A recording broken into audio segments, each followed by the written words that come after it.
Kalau gelap, jangan makan. Orang lama memang sangat pantang makan tanpa nampak dengan jelas.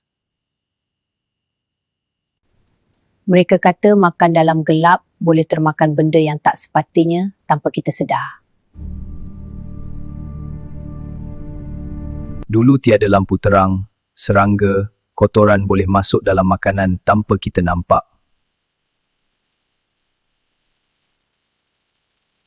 Bila makan tanpa nampak, kesihatan boleh terjejas dan badan mudah sakit.